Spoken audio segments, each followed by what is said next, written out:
ദൈവത്തിന് സ്തോത്രം. കർത്താവിൽ ആശ്രയിച്ചുകൊണ്ടുന്ന പ്രഭാതത്തിൽ ധ്യാനിപ്പാനായി തിരഞ്ഞെടുത്തിരിക്കുന്ന വിശുദ്ധ വേദഭാഗം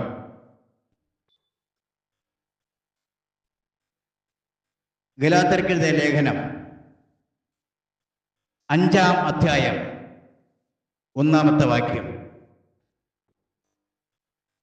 സ്വാതന്ത്ര്യത്തിനായിട്ട് ക്രിസ്തു നമ്മെ സ്വതന്ത്രരാക്കി.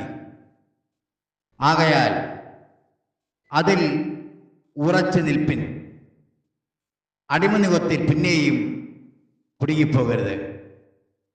പാലക്കോട് ടവർ മിനിസ്ട്രീസിൻ്റെ ദിവ്യ സന്ദേശം തിരുവചന ധ്യാന പ്രോഗ്രാമിലേക്ക് വീണ്ടും വരുന്ന ക്രിസ്തുയേശുവിൻ്റെ നാമത്തിൽ ഏവരെയും സ്വാഗതം ചെയ്യുന്നു.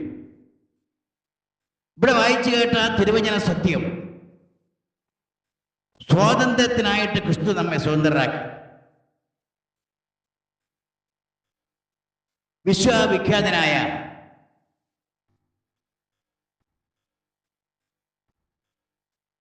എബ്രഹാം ലിങ്കൻ അമേരിക്കയിൽ പ്രസിഡന്റായിരുന്നു എന്നതിലുപരി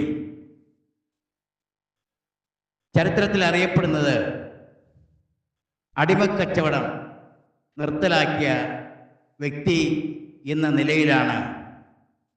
ലോക ചരിത്രത്തിലെ തന്നെ സുപ്രധാനമായ ഒരു കാൽവയ്പ് എന്ന നിലയിൽ മാനുഷിക മൂല്യങ്ങൾക്ക് പരിഗണനയായി അതിനെ കണക്കാക്കുന്നത്. എന്നാൽ ക്രിസ്തുവാകുന്ന സത്യം നമ്മെ സ്വതന്ത്രരാക്കും എന്ന യാഥാർത്ഥ്യം ഊന്നിപ്പറഞ്ഞുകൊണ്ടാണ് അപ്പോസ്തലനായ പൗലോസ് പറയുന്നത്, സ്വാതന്ത്ര്യത്തിനായിട്ട് ക്രിസ്തു നമ്മെ സ്വതന്ത്രരാക്കി. അപ്പൊ ഈ സ്വാതന്ത്ര്യം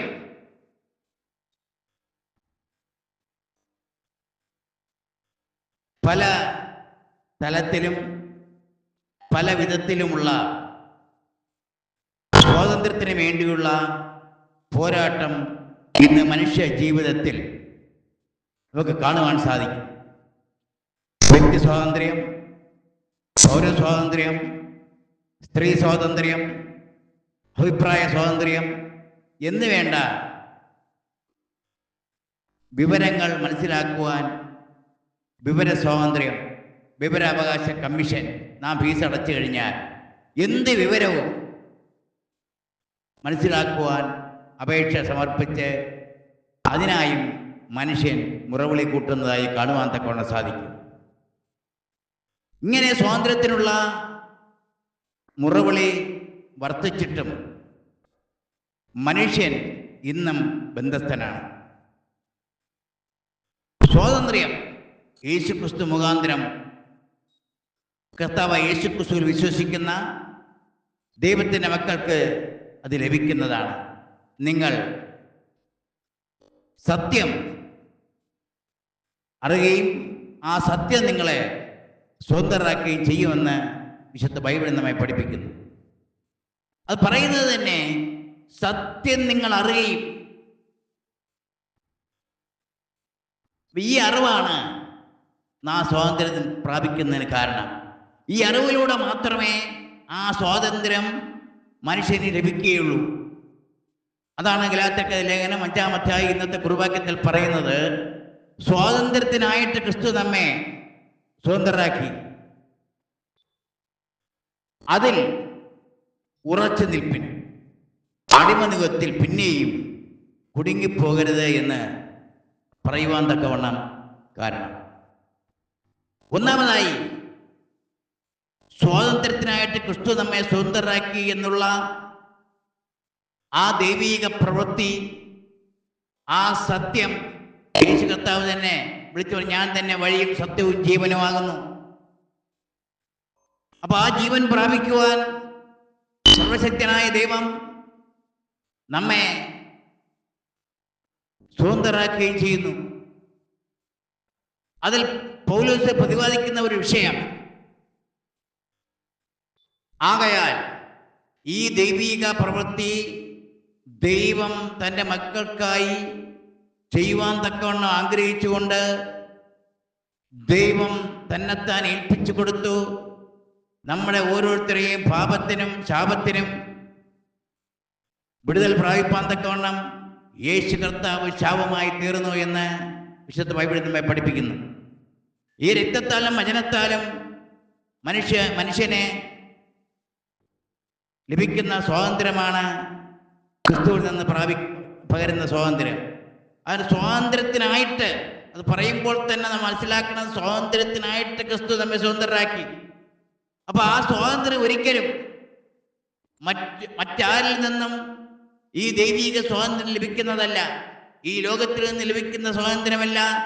പാപത്തിനടിമയായ മനുഷ്യനെ പാപമംഗലമായ ജീവിതത്തിൽ നിന്നും വലിച്ചെടുത്തുകൊണ്ട് തൻ്റെ ജീവിതത്തിലെ ആ ശാപക്കെട്ടുകൾ സകലതും അഴിച്ചുകൊണ്ട് യേശു ക്രിസ്തു അതിനായി ശാപമായി തീർന്നു. യേശു കർത്താവ് നമ്മെ രക്തത്താൽ വിലയ്ക്ക് വാങ്ങി. ഇത് മനസ്സിലാക്കുന്ന ഒരു ദൈവവേദനെ കുറിച്ചാണ് പറയുന്നത്. ആകയാൽ ആ നിയോഗം മനുഷ്യന് വേണ്ടി പിതാവായ ദൈവം മനസ്സലിഞ്ഞിട്ട് തൻ്റെ പുത്രനിലൂടെ ദൈവം ചെയ്തു എന്ന് വിശ്വസിക്കുന്ന എന്നുള്ള അർത്ഥത്തിലാണ് പറയുന്നത്. ആകയാൽ അതിൽ ഉറച്ചു നിൽപ്പിൻ. അവിടെ പൗലോസ് അത് പറയുവാൻ തക്കൊണ്ട് കാരണം അതിൽ ഒരു ഉറപ്പ്, ഉറച്ചു നിൽക്കണമെങ്കിൽ നാം അത് വിശ്വസിക്കണം. നാം അത് വിശ്വസിക്കണമെങ്കിൽ അതിൽ നിന്നും നമ്മുടെ ജീവിതത്തിൽ അടിമത്തിൽ നിന്നുള്ള വിടുതൽ, സ്വാതന്ത്ര്യത്തിനായിട്ട് ക്രിസ്തു നമ്മെ സ്വതന്ത്രരാക്കി നാം വിശ്വസിക്കണം. ഈ വിശ്വാസമാണ് അതിൽ ഉറച്ചു നിൽക്കുന്നതിന് കാരണം. നാം വിശ്വാസമില്ലാതെ ഉറച്ചു നിൽക്കുവാൻ കഴിയുകയില്ല. വിശ്വാസമില്ലാതെ ദൈവത്തെ പ്രസാദിപ്പിക്കാൻ കഴിയുകയില്ല. സകലത്തിൻ്റെയും മൂലാധാരം എന്ന് പറയുന്നത് വിശ്വാസമാണ്.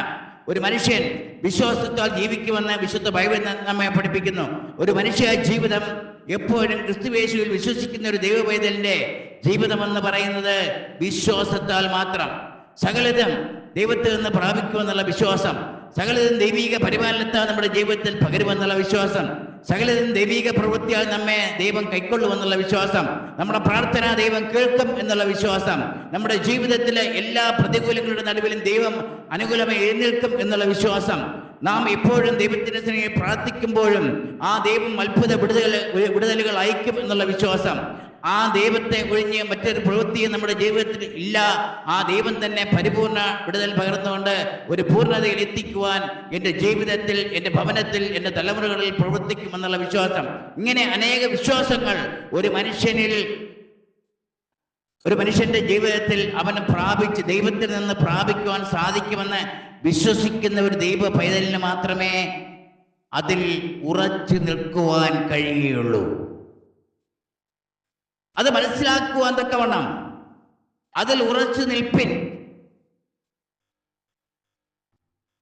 ഇത് പൗലോസ് പറയുമ്പോൾ അതിൽ നിന്ന് ഒരു കാര്യം വ്യക്തമാണ്. ഇതിൽ ഉറച്ചു നിൽക്കുന്ന ഒരു ദൈവ പൈതലിന് മാത്രമേ സ്വാതന്ത്ര്യത്തിനായിട്ട് ക്രിസ്തു നമ്മെ സ്വതന്ത്രരാക്കി എന്ന്, ആ സ്വാതന്ത്ര്യം പ്രാപിച്ചുവെന്ന്, ആ സ്വാതന്ത്ര്യമാണ് എന്നെ പരിപാലിക്കുന്നതെന്ന്, ആ സ്വാതന്ത്ര്യത്തിൽ എനിക്ക് പരിപൂർണ വിജയം കണ്ടെത്തുവാൻ കഴിയുമെന്ന്, ആ സ്വാതന്ത്ര്യത്തിൽ ആയിരിക്കുന്നിടത്തോളം കാലം വഴിയും സത്യവും ജീവനുമായ കർത്താവായ യേശു ക്രിസ്തുവിനെ പിൻപറ്റിക്കൊണ്ട് എനിക്ക് ജീവിക്കാൻ സാധിക്കുമെന്ന്, നാം നീതിക്ക് ദാസന്മാരായി തീരുമെന്ന് പൗലോസും അപ്പോസ്തലനും സാക്ഷ്യപ്പെടുത്തുന്നതിന് കാരണം പാപത്തിൻ്റെയും മരണത്തിൻ്റെയും പ്രമാണത്തിൽ നിന്ന് ക്രിസ്തു യേശുവിൽ കൂടെ ലഭിച്ച സ്വാതന്ത്ര്യത്തെക്കുറിച്ചാണ് അവിടെ അപ്പോസ്തലനായ പൗലോസ് ഇത്രയും വ്യക്തമായിട്ട് പറയുന്നത്. കർത്താവ് ആത്മാവാകുന്നു, കർത്താവിൻ്റെ ആത്മാവുള്ളയിടത്ത് സ്വാതന്ത്ര്യമുണ്ട് എന്ന് അപ്പോസ്തലനായ പൗലോസ് 2 കൊരിന്ത്യർ ലേഖനം 3-ാം അധ്യായം അതിൻ്റെ 17-ാമത്തെ വാക്യത്തിൽ പറയുന്നത് കർത്താവ് ആത്മാവാകും, ദൈവം ആത്മാവാകുന്നു. കർത്താവിൻ്റെ ആത്മാവുള്ളയിടത്ത് സ്വാതന്ത്ര്യമുണ്ട്. അപ്പൊ ആ സ്വാതന്ത്ര്യം പരിപൂർണമായി നമ്മുടെ ജീവിതത്തിൽ പ്രാപിക്കണമെങ്കിൽ ഈ ആത്മാവായിരിക്കണം നമ്മെ സ്വതന്ത്രരാക്കേണ്ടത്. ഈ ആത്മാവിൻ്റെ ശക്തിയാലായിരിക്കണം നാം പരിപാലിക്കപ്പെടേണ്ടത്. ഈ ആത്മാവിൻ്റെ ശക്തിയായിരിക്കണം നമ്മെ ഉപദേശിക്കേണ്ടത്. ഈ ആത്മാവിൻ്റെ ശക്തിയിലൂടെ മാത്രമേ ഈ ദൈവിക കൃപ നമുക്ക് പ്രാപിക്കാൻ കൊണ്ട് സാധിക്കുകയുള്ളൂ. അതിൽ ഉറച്ചു നിൽക്കണമെങ്കിൽ ഈ ആത്മാവ് നമ്മുടെ ഹൃദയത്തിലായിരിക്കണം. ഈ ആത്മാവിൻ്റെ പരിപൂർണ നിയന്ത്രണത്തിലായിരിക്കണം നാം ആയിരിക്കേണ്ടത്. ഈ ആത്മാവ് നമ്മെ നിയന്ത്രിച്ചേ മതിയാവുകയുള്ളൂ എന്നൊക്കെ നാം വിശ്വസിക്കണം. ഈ ആത്മാവിന്റെ പ്രവൃത്തിയാൽ അതാണ് നിങ്ങൾക്ക് സ്വയമായി കായ്പാൻ കഴിയുകയില്ല. ഈ സ്വയമായി കായ്ക്കണമെങ്കിൽ നമുക്കൊരു കാര്യസ്ഥന്റെ ആവശ്യമുണ്ട്. അതാണ് യേശു കർത്താവ് പറഞ്ഞത്, ഞാൻ പോകാഞ്ഞാൽ കാര്യസ്ഥൻ നിങ്ങളുടെ അടുക്കിലേക്ക് വരികയില്ല. അപ്പൊ ഈ കാര്യസ്ഥൻ, പരിശുദ്ധാത്മാവെന്ന കാര്യസ്ഥൻ, ആത്മാവ് തന്നെ നമ്മെ ഓരോരുത്തരെയും നിയന്ത്രിച്ച് പരിപാലിച്ച് ആ ദൈവിക കൃപയ്ക്കുള്ളിൽ ദൈവേഷ്ടം ചെയ്ത് ജീവിക്കുവാൻ ഈ കർത്താവിൻ്റെ ആത്മാവ് ഉള്ളയിടത്ത് സ്വാതന്ത്ര്യമുണ്ട്. അപ്പൊ കർത്താവിൻ്റെ ആത്മാവാണ് നമ്മെ സ്വാതന്ത്ര്യത്തിലേക്ക് നയിക്കേണ്ടത്. കർത്താവിൻ്റെ ആത്മാവാണ് നമ്മെ പരിപാലിക്കേണ്ടത്. കർത്താവിൻ്റെ ആത്മാവാണ് നമ്മെ ജീവിപ്പിക്കുന്നത് എന്ന് നാം വിശ്വസിക്കേണ്ടത്. ഈ കർത്താവിൻ്റെ ഇല്ലാതിരിക്കുന്നിടത്തോളം കാലം സ്വാതന്ത്ര്യം നമുക്ക് പരിപൂർണമായി പ്രാപിക്കുവാൻ കഴിയുകയില്ല. അതാണ് കർത്താവിൻ്റെ ആത്മാവ് ഉള്ളയിടത്ത് സ്വാതന്ത്ര്യം ഉണ്ട് എന്ന് പൗലോസ് അപ്പോസ്തലൻ പറയുവാൻ തന്നെ കാരണം. ഇന്നത്തെ കുറുവാക്യത്തിൽ അടുത്ത് പറയുന്നത്, അതിൽ ഉറച്ചു നിൽപ്പിൻ, അടിമനുഖത്തിൽ പിന്നെയും കുടുങ്ങിപ്പോകരുത്. അവിടെ അപ്പോസ്തലൻ പറയുന്നത് അടിമനുഖത്തിൽ പിന്നെയും കുടുങ്ങിപ്പോകരുത്.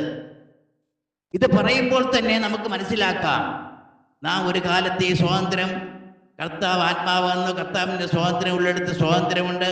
ആ സ്വാതന്ത്ര്യം നാം പ്രാപിച്ചു കഴിഞ്ഞു. സ്വാതന്ത്ര്യത്തിനായിട്ട് ക്രിസ്തു നമ്മെ സ്വതന്ത്രരാക്കി. പിന്നെ നമ്മെ നയിക്കപ്പെടുന്നത് കർത്താവിൻ്റെ ആത്മാവാകുന്നു. ആത്മാവ് ഉള്ളിടത്ത് മാത്രമേ സ്വാതന്ത്ര്യമുള്ളൂ എന്ന് പറയുമ്പോഴും അടിമനുഖത്തിൽ പിന്നെയും കുടുങ്ങിപ്പോകരുത്. പൗലോസ് പറയുവാൻ കാരണം, ഒരു കാലത്ത് ഈ ആത്മാവിൻ്റെ പ്രവൃത്തിയാൽ നാം ഈ സ്വാതന്ത്ര്യം പ്രാപിക്കുന്നതിന് മുമ്പ് നാം അടിമനുഖത്തിലായിരുന്നു. ഈ അടിമനുഖത്തിൽ നിന്നും ഈ ലോകത്തിൻ്റെ പ്രഭു, ഈ ശത്രു, സാത്താൻ, ഇങ്ങനെ അനവധി പ്രവൃത്തികൾ ഈ ലോകം നമ്മെ നയിച്ചുകൊണ്ടിരുന്നു, ഭരിച്ചുകൊണ്ടിരുന്നു. അത് നാം ഇഷ്ടപ്പെട്ടുകൊണ്ടിരുന്നു, അതിൽ നാം വ്യാപൃതരായിക്കൊണ്ടിരുന്നു, അത് നാം പ്രാപിപ്പാൻ തക്കവണ്ണം എന്ത് പ്രവണതയും നാം കാണിച്ചു കൊണ്ടിരുന്നു എന്നൊക്കെ ഇതിനെ വിശദീകരിക്കാം. എന്നാൽ നാം സ്വാതന്ത്ര്യം പ്രാപിച്ചതിന് ശേഷം, ആകയാൽ ഈ സ്വാതന്ത്ര്യം പ്രാപിച്ചു കഴിഞ്ഞതുകൊണ്ട് അതിൽ ഉറച്ചു നിൽപ്പിൻ. അപ്പൊ അതിൽ ഉറച്ചു നിൽക്കണം എന്നുള്ള പ്രഥമദൃഷ്ട്യ ഒരു പ്രവൃത്തി ഈ സ്വാതന്ത്ര്യം, ക്രിസ്തു നമ്മെ സ്വതന്ത്രരാക്കിയെന്ന് വിശ്വസിക്കുന്ന ഒരു ദൈവവേദന്റെ ജീവിതത്തിൽ അത് അവൻ അടിസ്ഥാനമാണ്. ആ വേരിൽ നിന്ന് ആ വേര് അവൻ്റെ ജീവിതത്തിൽ തായ്വേരായി തന്നെ ഫലം കായ്ക്കുവാൻ തക്കവണ്ണം അവൻ കർത്താവിൻ്റെ സന്നിധിയിലായിരിക്കണം എന്നുള്ള അർത്ഥത്തിലാണ് പറയുന്നത്, അടിമനുഖത്തിൽ പിന്നെയും കുടുങ്ങിപ്പോകരുത്. നമ്മെ അടിമനുഖത്തിൽ കുടുക്കുവാൻ ശത്രു എന്തെല്ലാം പ്രതികൂലങ്ങൾ നമ്മുടെ ജീവിതത്തിൽ കൊണ്ടിട്ടാലും, എന്തെല്ലാം മോഹങ്ങൾ നമ്മുടെ മുന്നിൽ നിരത്തിയാലും അവൻ്റെ അടിമനുഖത്തിൽ കുടുങ്ങുവാൻ തക്കവണ്ണം ഇടവരരുത്. കാരണം നാം സ്വാതന്ത്ര്യത്തിനായിട്ട് വിളിക്കപ്പെട്ടിരിക്കുന്നു എന്നും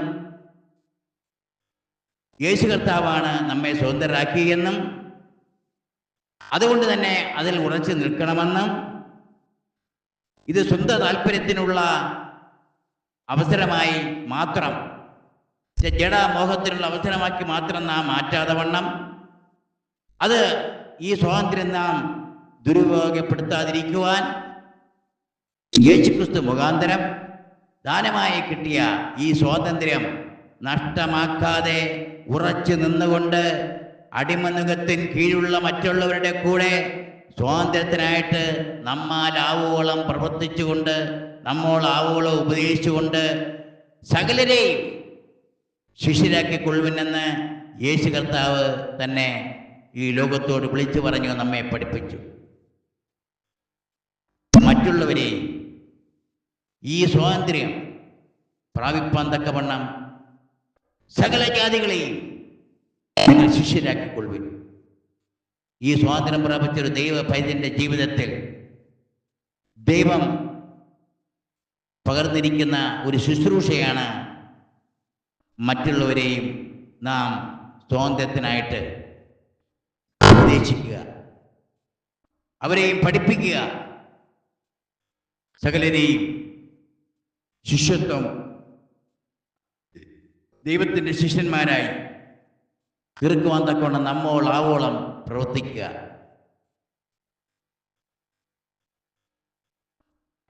റോമർക്ക് എഴുതിയ ലേഖനം 6-ാം അധ്യായം 22-ാം വാക്യത്തിൽ പറയുന്നത്, അങ്ങനെ പാപത്തിൽ നിന്നും സ്വാതന്ത്ര്യം പ്രാപിച്ച് ദൈവദാസന്മാർ ആയിരിക്കാൻ ദൈവം വിശുദ്ധീകരണവും നിത്യജീവനും ആകുന്നു എന്ന് വിശുദ്ധ ബൈബിൾ നമ്മെ പഠിപ്പിക്കുന്നു. അതാണ് അങ്ങനെ പാപത്തിൽ നിന്നും സ്വാതന്ത്ര്യം പ്രാപിച്ച് ദൈവദാസന്മാർ ആകുന്നതിലൂടെ അതിൻ്റെ ഫലം വിശുദ്ധീകരണവും അന്ത്യത്തിൽ ജീവനുമാകുന്നു. ക്രിസ്തു യേശുവിലുള്ള സ്വാതന്ത്ര്യം അതിൽ കൂടുതൽ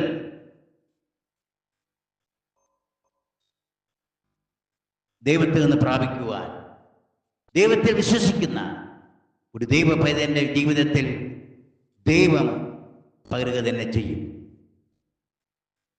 ഇന്ന് ഈ തിരുവചന ധ്യാനത്തിലൂടെ ദൈവം നമുക്ക് പകർന്നു തന്ന ആ മഹാസ്വാതന്ത്ര്യം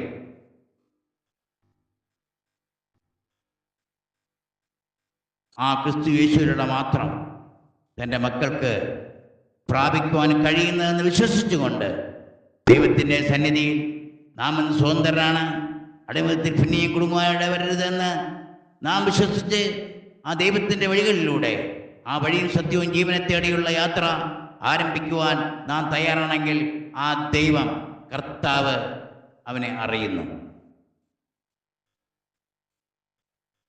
ഈ തിരുവചന ധ്യാന പ്രോഗ്രാമിലൂടെ കർത്താവിനെ ആശ്രയിച്ച് പ്രാർത്ഥിക്കുന്ന